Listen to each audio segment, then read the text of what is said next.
ज्ञानतिमिरान्धानां ज्ञानाञ्जनशलाकया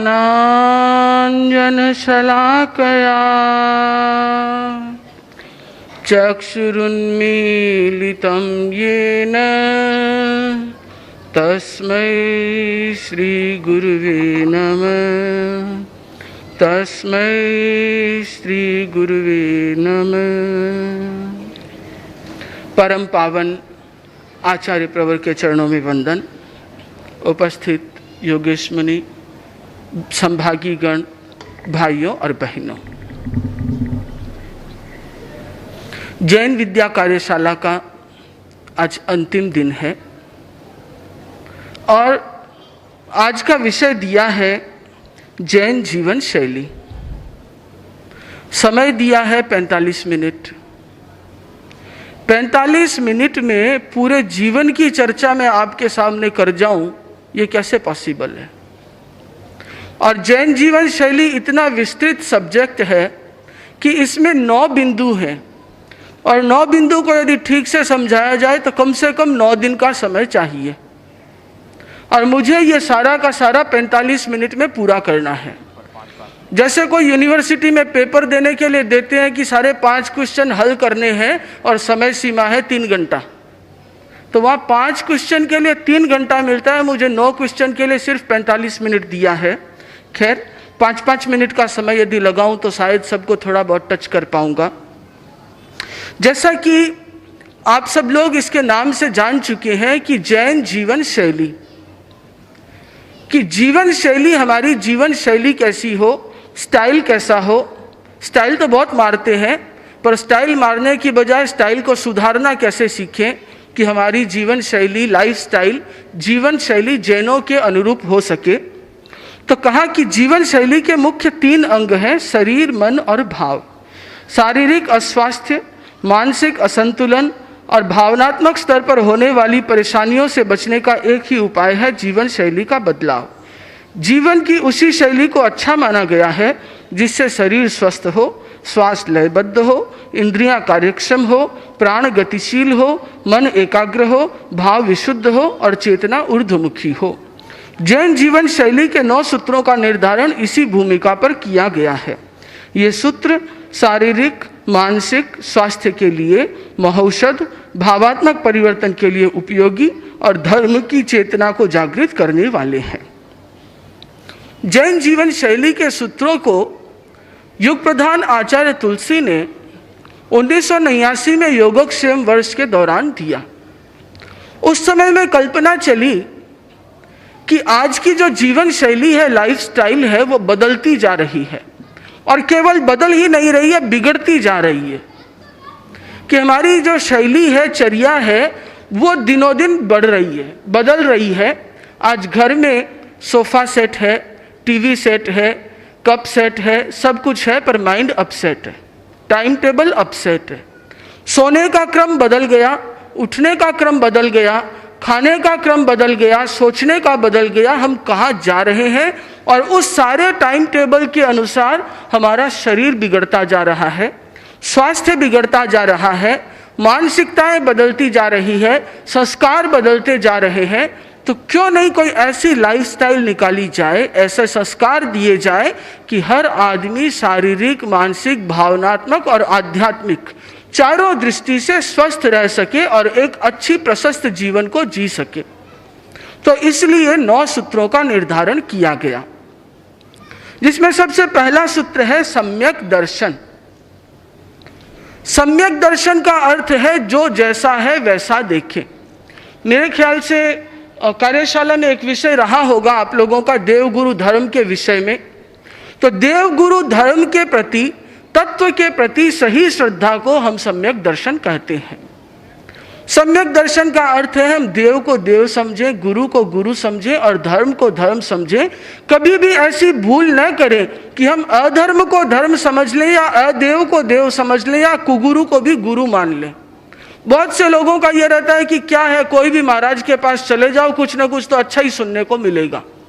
जरूरी नहीं है। आप जिनके पास जाएंगे उनके ज्ञान, उनके संस्कार आप में आएंगे। हो सकता है कि उनका मत अपने मत के अनुसार सही न हो तो वो भी आप धीरे धीरे सीख जाएंगे। जो महाराज बैठे हैं वहीं चले जाओ, अपने तो व्याख्यान सुनना है, तो व्याख्यान में जरूरी नहीं कि क्या चीज सुने। इसीलिए कहा कि पर पाषंड परिचय और पर पाषंड संस्तव से बचना चाहिए। लोग देखते हैं कि किसी भी मंदिर में चले जाओ, भगवान की पूजा भक्ति करनी है तो भोले हैं। अपने देव को छोड़ करके यदि आप मिथ्यात्वी देवों के शरण में जाओगे तो आपका कल्याण कैसे होगा? यह तो डावाडोल वाली स्थिति हो गई। जैसे ही कोई स्वार्थ हुआ, इतने में भगवान को याद किया, बोला भगवान सब कुछ ठीक कर देंगे।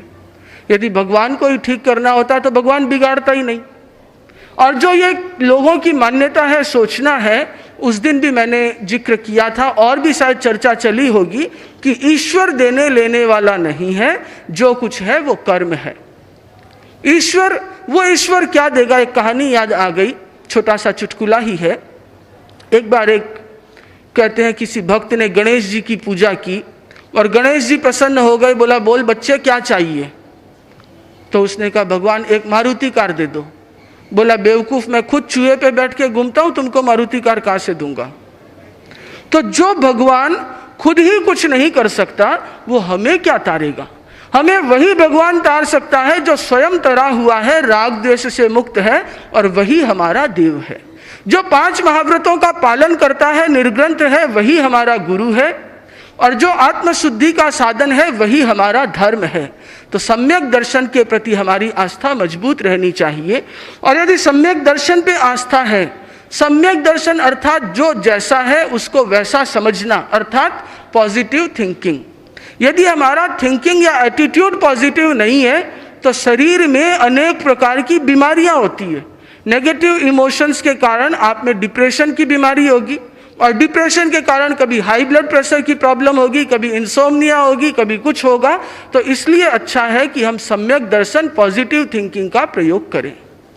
यदि आप देखें तो 18 पाप ये क्या है? ये सारे नेगेटिव नकारात्मक विचारधारा है, क्रोध, मान, माया, लोभ आदि आदि। इन सब से बचना ये है सम्यक दर्शन। तो श्रावक में सम्यक दर्शन होना चाहिए। यदि सम्यक दर्शन है तो हमारी जीवन शैली अच्छी हो सकेगी। दूसरा सूत्र दिया गया अनेकांत। जैन दर्शन का सिद्धांत है, कल आप लोगों ने सुना था, स्याद्वाद अर्थात अनेकांत। हम किसी एक पक्ष को न माने कि यह ही सही है, यह भी सही है, वह है अनेकांत। यदि कोई सोचता है मैंने जो कहा वही सही है तो फिर वो नहीं है, वो गलत है। और वो सोचता है कि मैंने जो कहा वो भी सही है, इसका दूसरा पक्ष भी हो सकता है, तो वो सही है। जैसे कि खेती होती है, खेती किससे होती है? किससे? एक ने कहा बरसात से। क्या बिना बरसात के खेती हो जाएगी?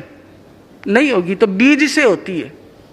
क्या कोरे बीज से खेती हो जाएगी जमीन बंजर हो तो? नहीं होगी। जमीन भी चाहिए, उसमें बीज भी बोना चाहिए। बीज तो बो दिया, पर वापस यदि उसकी रखवाली नहीं की, किसान ही नहीं है, तो खेती हो जाएगी? नहीं होगी। किसान है, बारिश नहीं हुई तो क्या खेती हो जाएगी?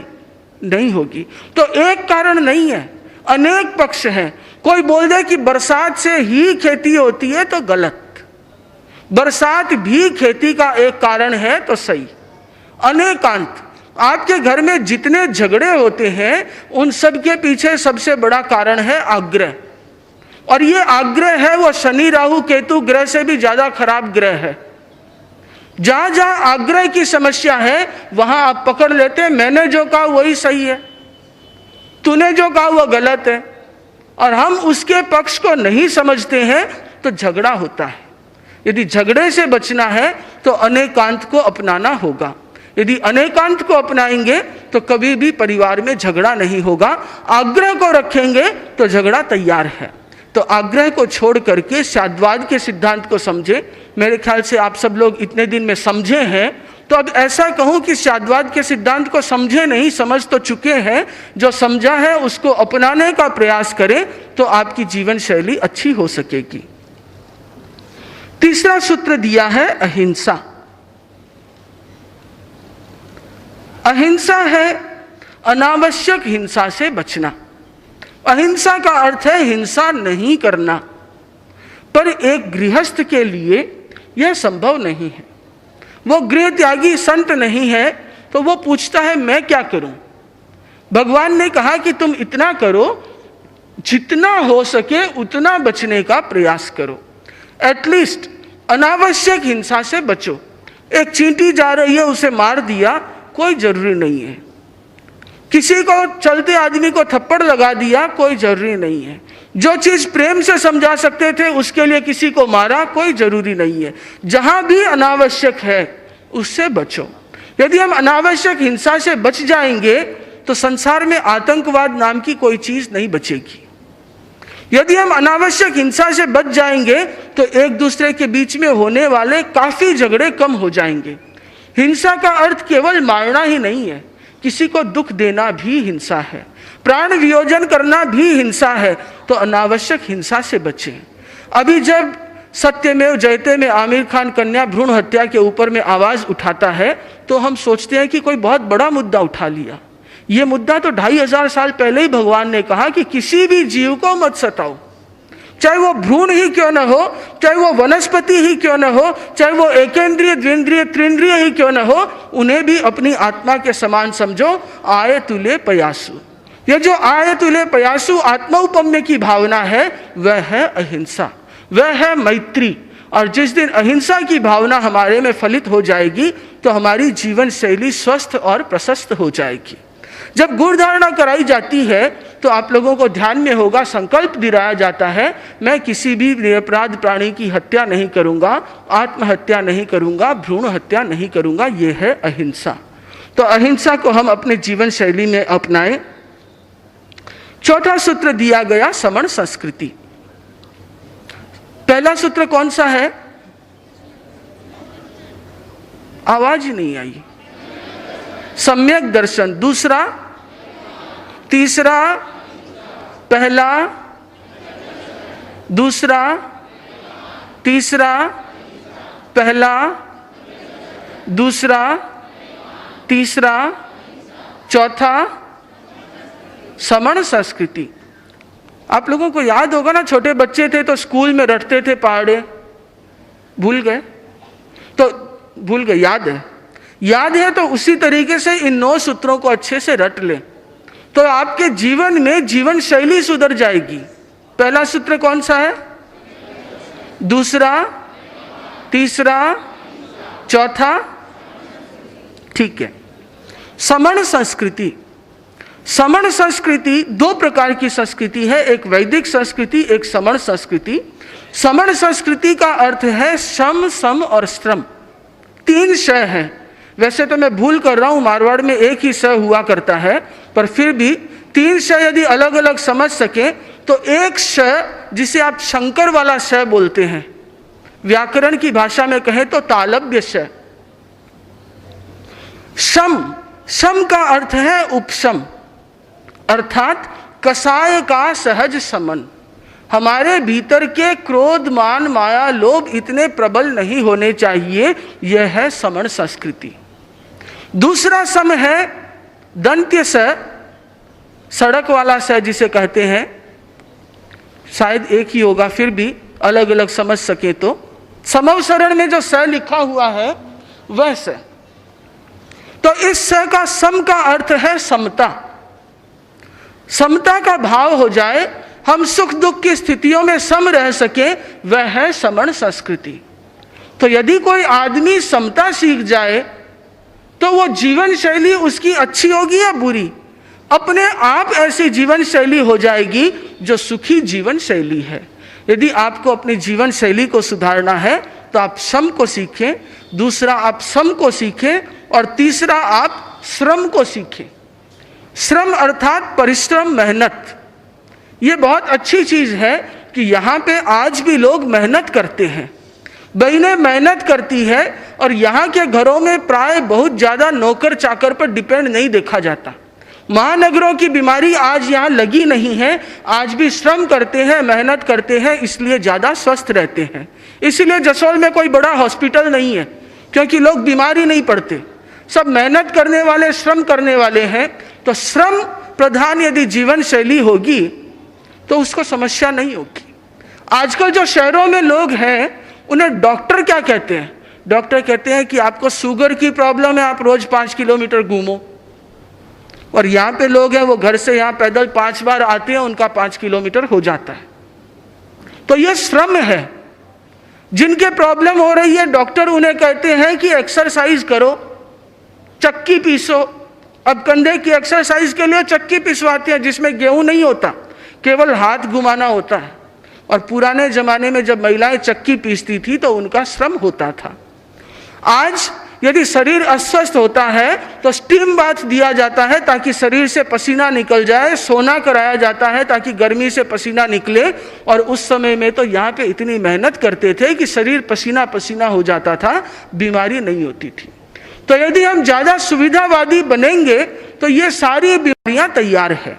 और यदि हम श्रम करते रहेंगे, घूमेंगे फिरेंगे, मेहनत करेंगे, दूसरों के ऊपर में ज़्यादा निर्भर नहीं बनेंगे तो हमारा शरीर भी स्वस्थ रहेगा, हमारी जीवन शैली भी प्रशस्त रहेगी। इसका अर्थ यह नहीं है कि सुबह से शाम तक आप पत्थर तोड़ते रहें, पर जहाँ जहाँ आपको लगे कि मैं अनावश्यक लग्जरी की तरफ जा रहा हूँ या सुविधा की तरफ जा रहा हूँ, वहाँ अपने आप को बचाने का प्रयास करें। ये है समण संस्कृति। समण संस्कृति में सम और श्रम, इन 3 सूत्रों की चर्चा की गई है। तो चौथा सूत्र कौन सा हुआ? समण संस्कृति। पहला, दूसरा, तीसरा, चौथा, पांचवा इच्छा परिमाण। इच्छा अर्थात मन की कामनाएं, परिमाण अर्थात उनको सीमित करना। इच्छाओं को छोड़ देना बहुत मुश्किल है, पर इच्छाओं को सीमित करना यह बहुत हद तक संभव है।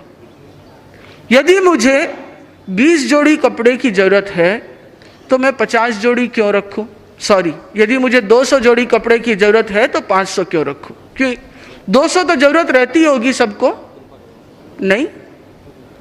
जब किसी मुख्यमंत्री की अलमारी में 10,000 साड़ियां और 2,000 सैंडल की जोड़ियां निकली तो आप क्या मानोगे कि वो आवश्यकता है या इच्छाओं का असंयम है?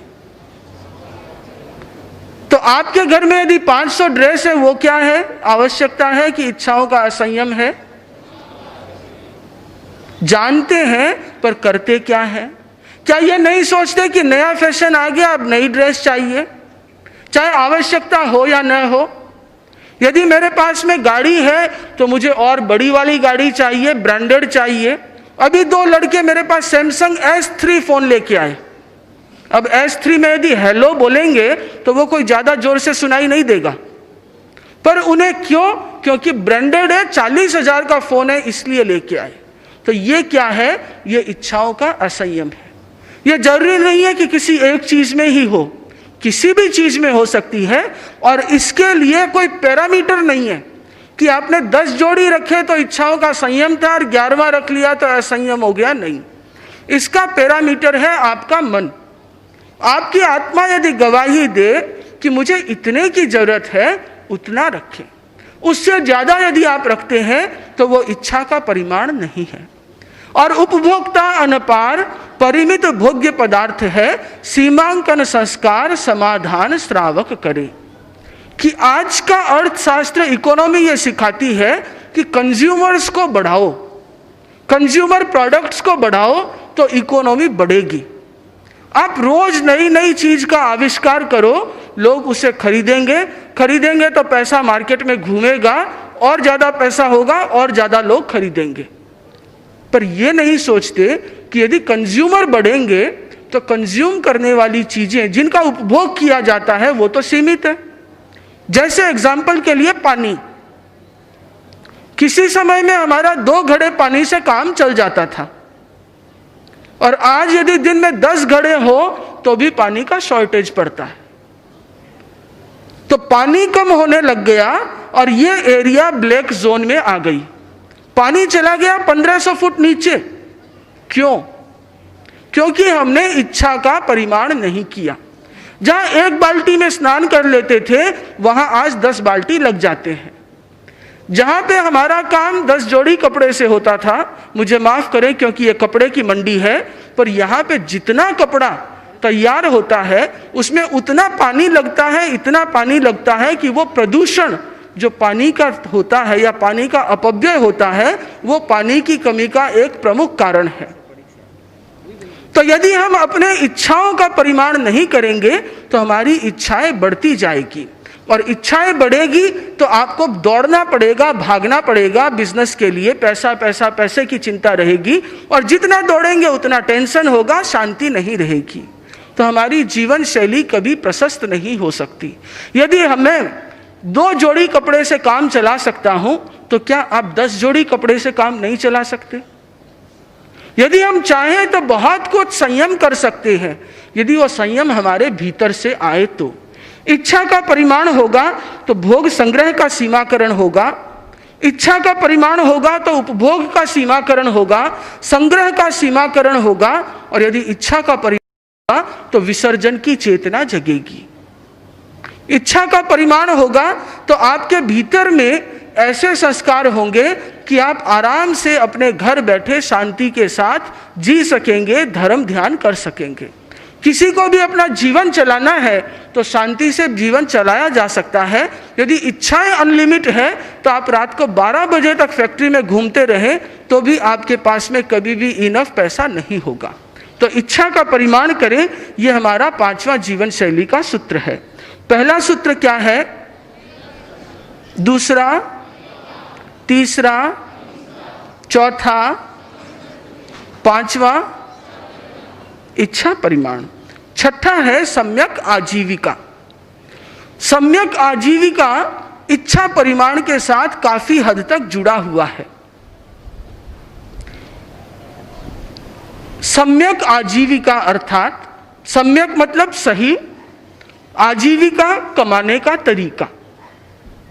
यदि कमाने का तरीका सही है तो आपका दिल गवाही देगा और आपको रात को नींद अच्छी आएगी। यदि आपका कमाने का तरीका गलत है, आप किसी के साथ धोखाधड़ी करते हैं, मिलावट करते हैं, कम तोलते हैं, कम नापते हैं, तो आपके मन में ये एक गिड़गिड़ाहट हमेशा रहेगी कि मैंने आज गलत किया, मैंने गलत किया, कहीं कोई इनकम टैक्स वाला नहीं आ जाए, मैंने गलत किया, कहीं सामने वाले को पता ना चल जाए, और नहीं भी हो तो आपके मन में आत्मा कचोटती रहेगी कि मैंने गलत किया। तो हमारा कमाने का तरीका भी ऐसा हो जो सम्यक हो। लोग आजकल कमाना नहीं चाहते, मतलब कमाना तो चाहते हैं पर मेहनत करना नहीं चाहते। सब देखते हैं इजी, बैठे बैठे पैसा आ जाए, इसके लिए या तो सट्टा कर लो, MC डेक्स जिसे बोलते हैं आजकल बहुत अच्छी भाषा में। पहले तो कहते थे जुआ करता है, मतलब जुआरी है, बहुत बुरा समझा जाता था। आजकल पूछते हैं क्या करता है, बोले कमोडिटी एक्सचेंज में काम कर रहा हूं। गुआर खरीदते हैं जिन्होंने गुआर नहीं देखा, बैठे बैठे एक दिन में 100 किलो चांदी खरीद लेते हैं, 100 किलो बेच देते हैं। क्यों? इजी पैसा आ जाए। जो मेहनत नहीं करेगा उसको तरह तरह के हथकंडे अपनाने पड़ेंगे। यदि हमारी जीवन शैली श्रम प्रधान हो तो हमें ऐसा काम नहीं करना पड़ेगा जो अप्रशस्त हो या ठगी धोखाधड़ी हो। जहाँ पे श्रम नहीं है वहाँ ये समस्या होती है। एक बार की बात है, एक अरब में बादशाह था, उसके पास में एक अबू खवास नाम का आदमी आया। अबू खवास बहुत गरीब था, और इतना गरीब था कि उसके पास खाने की समस्या थी और उसके कोई शादी नहीं करता था। गरीब आदमी को अपनी बेटी कौन दे? दुखी था। बादशाह ने पूछा क्या बात है, तुम कौन हो, दुखी क्यों हो? उसने कहा जी अपना मेरा नाम अबू खवास है और मेरी ये स्थिति है, बड़ी मुश्किल से कैसे ही सुबह शाम में एक टाइम रोटी मिल पाती है। बादशाह तो बादशाह था, दिल पिसीज गया और उसने कहा अच्छा ठीक है, एक काम करो, ये 1000 सोने की मोहरें तुम्हें देता हूँ, ये ले जाओ, अपना घर बनाओ और शादी करो और आराम से रहो। बादशाह ने, बेगम ने एक लड़की ढूंढी उसके लिए और लड़की ढूंढ करके अबू खवास की शादी कर दी और कहा अब 1000 है तो अपनी आजीविका अच्छी तरीके से चलाओ। अबू खवास तो खुश, पत्नी मिल गई, 1000 सोने के मोहरे मिल गए, तो वो आराम से अपने दिन काटने लगा। न मेहनत की, न बिजनेस किया, न और कुछ किया, और धीरे धीरे यदि कुछ कमाए नहीं तब तो कुबेर का खजाना भी खाली हो जाता है। वो तो 1000 मोहरें थी, साल भर के पीरियड के अंदर में वो 1000 मोहरें भी खत्म हो गई। फिर एक दिन उसकी पत्नी ने कहा, जी घर में कनस्तर खाली है, आटा नहीं है, कुछ कमा धमा के लाओ। अबू खवास ने कहा, कमाया तो कभी नहीं, अब कैसे कमाऊं?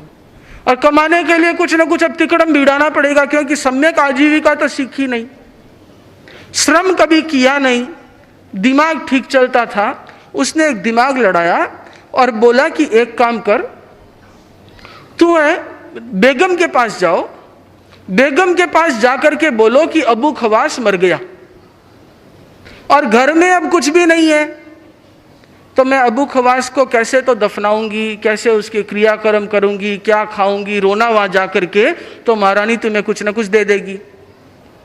वो महारानी के पास गई और उसके बताए अनुसार नाटक किया। महारानी ने देखा अबू खवास मर गया, अकेली है, तो उसे 500 सोने की मोहरें दे दी कि काम चल जाए। वो घर आई, उसके घर आते ही अबू खवास राजा के पास गया, जाकर के जोर जोर से रोने लगा।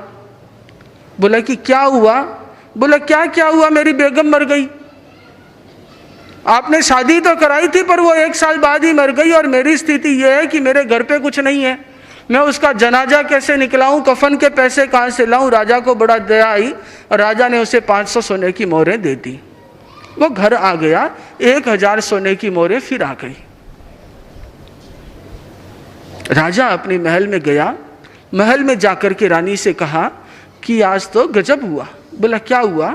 बोला अबू खवास की पत्नी मर गई। रानी ने कहा नहीं नहीं, अबू खवास की पत्नी नहीं मरी है, अबू खवास मरा है। राजा ने कहा नहीं, अबू खवास तो मेरे पास आया था, उसकी पत्नी मर गई है। रानी ने कहा नहीं, अबू खवास की पत्नी मेरे पास आई थी, अबू खवास मरा है। अब दोनों में बड़ा चक्कर शुरू हो गया, वो तो कहता है अबू खवास मरा है, वो कहता है अबू खवास की पत्नी मरी है। तो राजा ने कहा कि भाई लड़ते क्यों हैं, एक काम करते हैं, मैं मेरे दूत को भेज देता हूं, वो जाकर के सिपाही देख के आ जाएगा कि अबू खवास मरा या अबू खवास की पत्नी मरी। राजा का सिपाही रवाना हुआ तो अबू खवास खिड़की से देख रहा था कि सिपाही आ रहा है, तो अबू खवास ने अपनी पत्नी को सुला दिया, सुला करके उसके ऊपर कफन उड़ा दिया और जोर जोर से रोने लगा। सिपाही आया, उसने देखा कि अबू खवास की पत्नी मरी है, अबू खवास तो रो रहा है। उसने आकर के राजा बादशाह से कह दिया कि अबू खवास नहीं मरा है, अबू खवास की पत्नी मरी है। तो बेगम ने कहा कि ये तुम्हारा सिपाही है, ये तुम्हारा पक्ष ही लेगा, मेरा क्यों लेगा, मैं कैसे मान लूं? अबू खवास की पत्नी तो मेरे पास आके गई है, मैं मेरी दासी को भेजूंगी, वो देख के आएगी। बोला उसको भेज दो।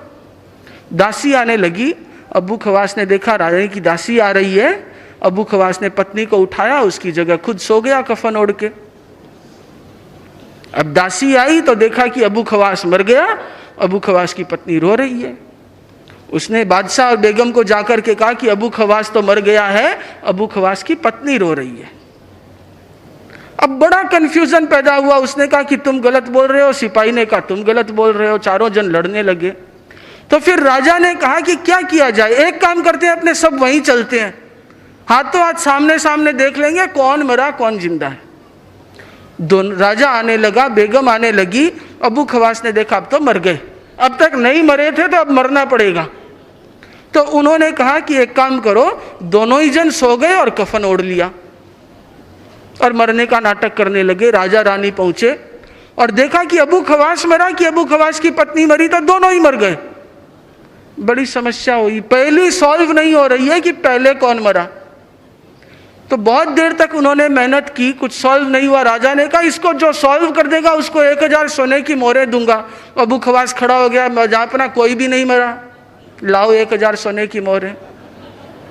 तो जहां पे श्रम प्रधान जीवन शैली नहीं होती है, वहां पे इस तरीके से माया प्रवंचना छल कपट करने पड़ते हैं। यह सम्यक आजीविका नहीं है।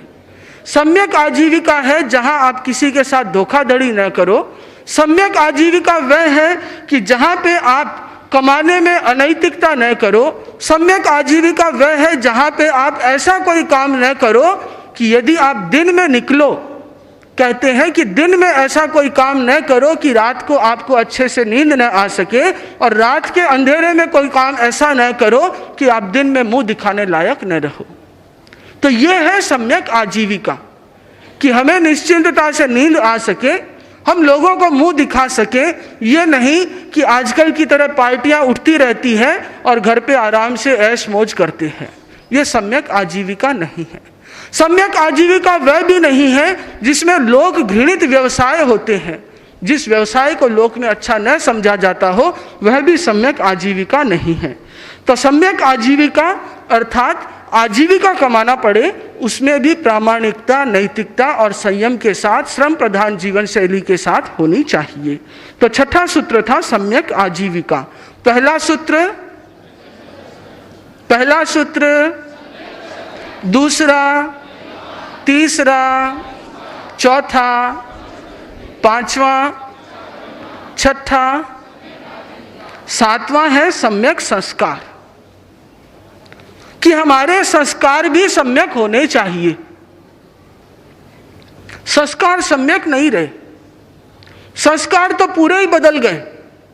पहले तो मिलते थे तो प्रणाम करते थे या जय जिनेंद्र बोलते थे हैं, आजकल तो आते हैं तो हाय बोलते हैं, जाते हैं तो बाय बोलते हैं। संस्कार कहाँ रहे?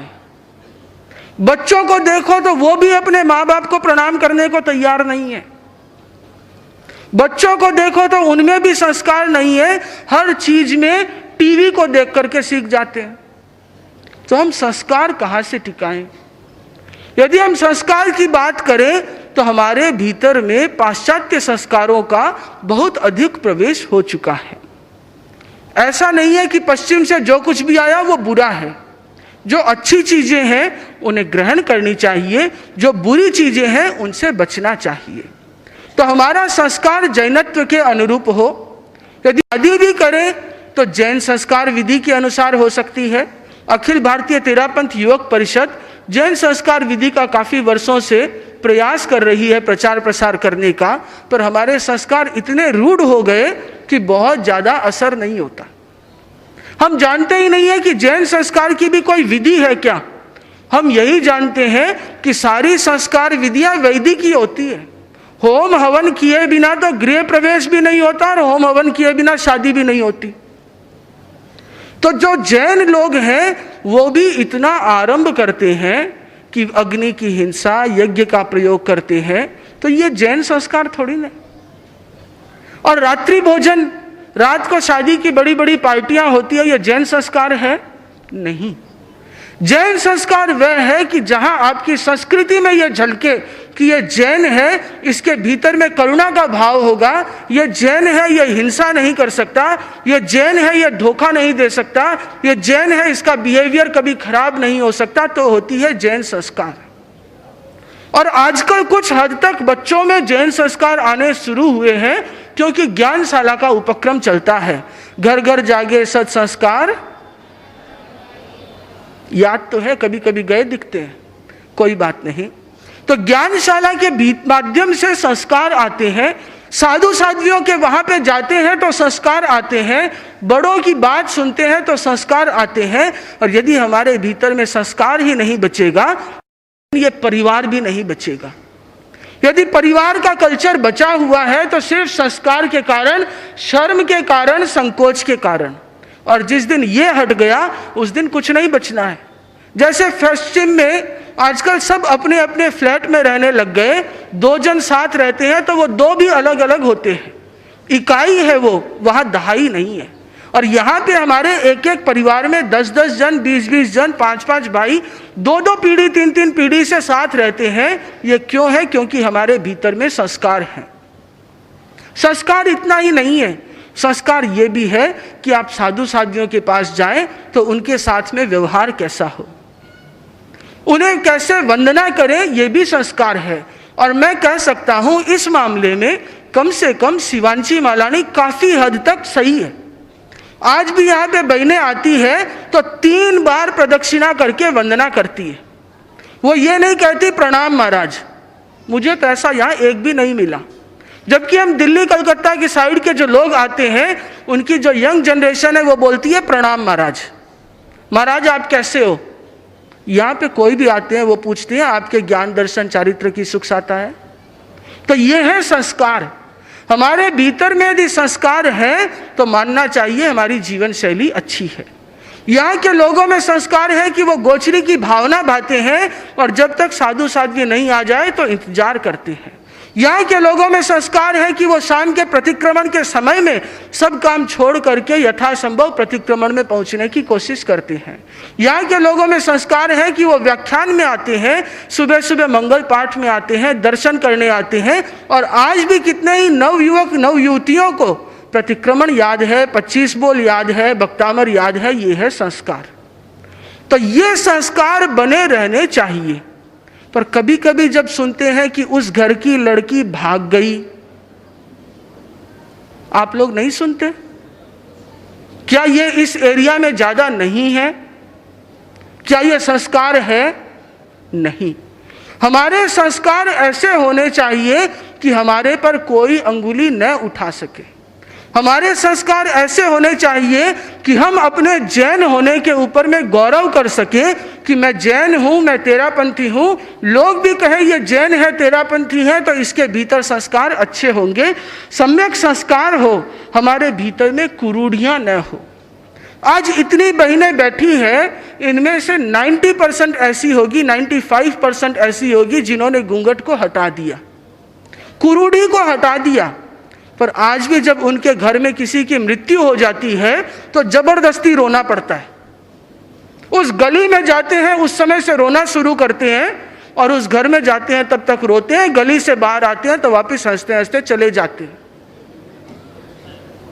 यह संस्कार नहीं है, यह कुरूढ़ी है। और आज भी जो यहाँ पे पल्ले की प्रथा या देने की प्रथा है, 2-2, 3-3 पीढ़ी, 4-4 पीढ़ी तक देना पड़ता है। देना पड़ता है, देते नहीं है। देना अलग चीज हो गया, देना पड़ना अलग चीज हो गया। ये संस्कार नहीं है। उन संस्कारों को, यदि वो संस्कार है भी, तो समय के अनुसार परिवर्तन की अपेक्षा रहती है। यदि किसी का शौक हो गया और 2-2 महीने, 6-6 महीने तक गले में पल्ला डाल करके शौक करते रहे केवल किस लिए? दिखावे के लिए, तो यह संस्कार नहीं है। बंधुओं, यद्यपि कुछ परिवर्तन आ रहा है और आना चाहिए, बहुत कुछ बाकी है। ये मौका है चतुर्मास का।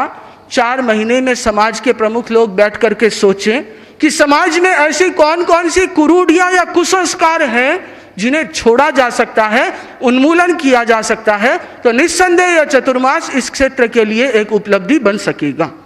तो 7वां सूत्र है सम्यक संस्कार। पहला,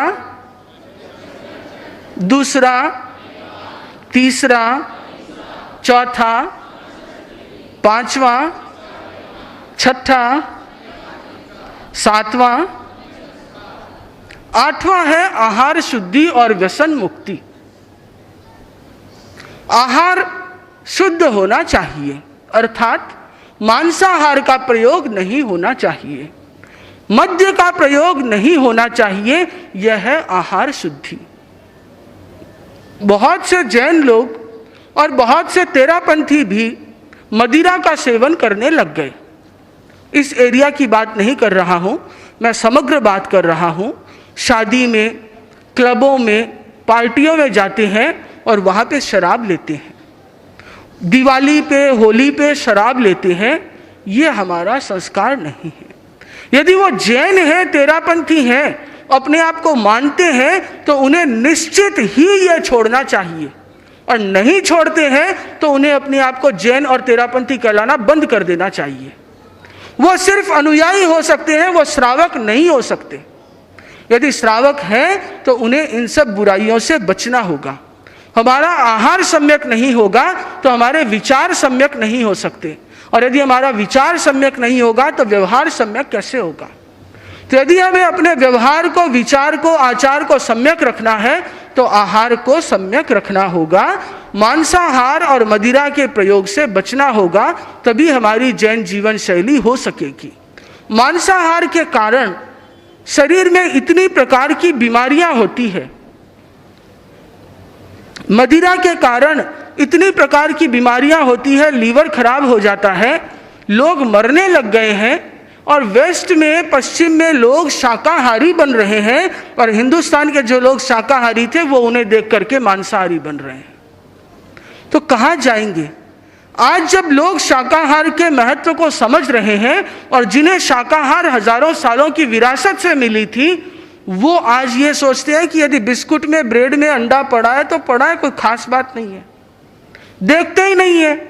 जबकि सिंपल सा है कि यदि हरी बिंदी लगी हुई है तो आप समझ सकते हैं ये शाकाहारी है, ब्राउन बिंदी लगी हुई है तो आप समझ सकते हैं मांसाहारी है। यदि शंकास्पद है तो उसे छोड़ना चाहिए। हमारे भीतर में ये संस्कार कूट कूट के भरे होने चाहिए, चाहे कुछ भी हो जाए हम मद्य मांस का सेवन नहीं करेंगे। यह है सम्यक संस्कार, यह है आहार शुद्धि और है व्यसन मुक्ति, अर्थात धूम्रपान, गुटखा, तंबाकू आदि के सेवन से बचने का प्रयास, अफीम के सेवन से बचने का प्रयास। क्योंकि नए लड़के हैं ये तो खाते हैं गुटखा और पुराने इनके दादाजी खाते हैं अफीम, अमल। तो ये अमल क्या है? ये भी नशा है। ये गुटखा क्या है? ये भी नशा है। जर्दा, स्मोकिंग, ड्रिंकिंग जो कुछ भी है ये जैन जीवन शैली में वांछनीय नहीं है, हमें इसके प्रयोग से बचना चाहिए। तो 8वां सूत्र है आहार शुद्धि और व्यसन मुक्ति। 8वां क्या है? वापिस बोलिए, 8वां क्या है? पहला, दूसरा, तीसरा, चौथा, 5वां, 6ठा, 7वां, 8वां, 9वां है साधर्मिक वात्सल्य। ये भी बहुत महत्वपूर्ण है, सामान्य नहीं है। ये सूत्र जैन जीवन शैली का इतना प्रशस्त सूत्र है जो हर व्यक्ति को आश्वस्त करता है जैन होने के लिए।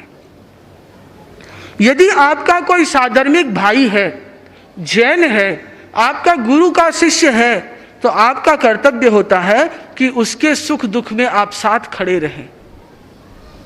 ये धीरे धीरे घटता जा रहा है, ये बढ़ना चाहिए। आप लोगों ने सुन रखा होगा, पाली के भीतर, पाली शहर में यदि कोई भी जैन आता था तो वहां पे हजारों जैन घर की बस्ती थी। 10,000 जैन घर थे और हर घर वाला उसे 1 ईंट और 1 सोने का सिक्का देता था। उसके पास में कितने होते थे? 10,000 ईंट और 10,000 सिक्मोहरे। तो वो अपना घर बना सकता था, वो अपना बिजनेस कर सकता था और किसी के ऊपर जोर नहीं पड़ता क्योंकि 1 सिक्का दिया है। इतना ही नहीं, यदि किसी के समय कोई विपत्ति आ जाती तो साधर्मिक होने के नाते ये फर्ज बनता था कि उसका मैं सहयोग करूं। दक्षिण में यदि जैनों की संख्या इतनी बढ़ी तो उसके पीछे सबसे बड़ा कारण था ज्ञान दान, अभय दान, अन्न दान और औषध दान। इन 4 दानों का जैनों ने प्रयोग किया। कोई भी जैन होता या दूसरा होता उसे औषध देते, उसे अन्न देते, उसे ज्ञान देते, उसे अभय देते, तो वह सोचता कि जैन धर्म कितना महान है और वो जैनत्व में पुष्ट रहता।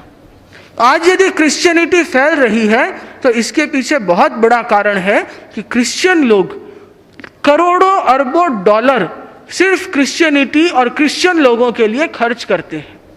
अपनी आय का 10% वो क्रिश्चियन लोगों की भलाई के लिए मिशनरीज को दे देते हैं। क्यों?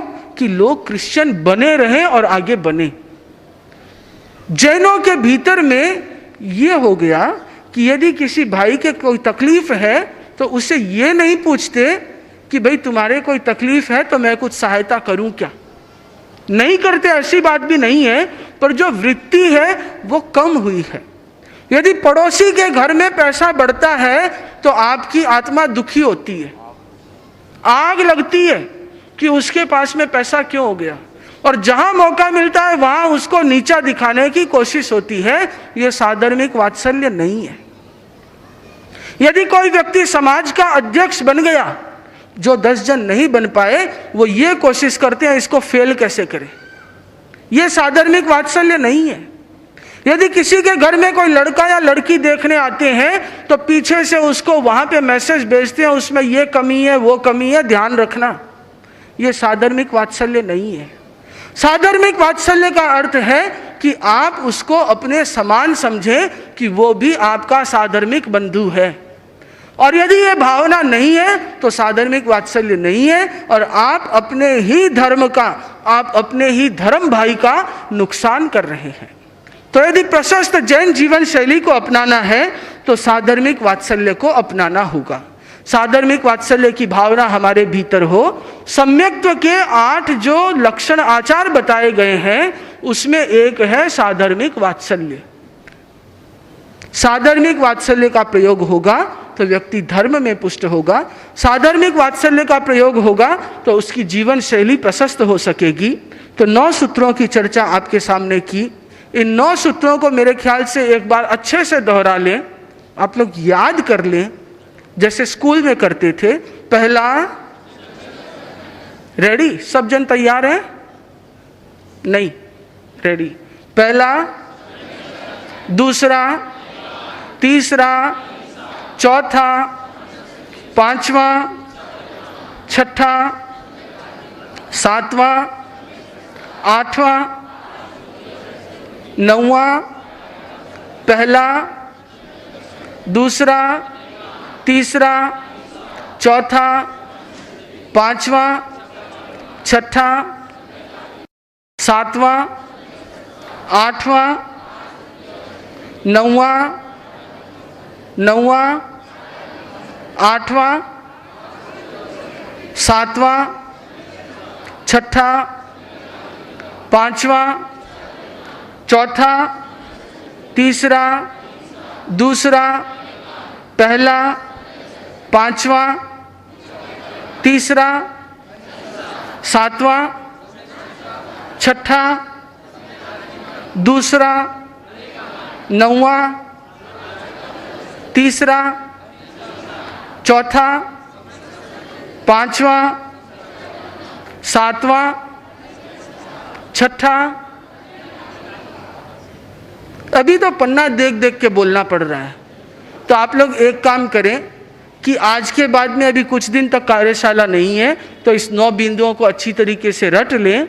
यदि आप इसे याद कर लेंगे तो मैं मानता हूं कि आपकी जीवन शैली प्रशस्त हो सकेगी। हमें इन सूत्रों पर चिंतन, मनन और अनुशीलन करना है, उन्हें जीवन व्यवहार में उतारना है।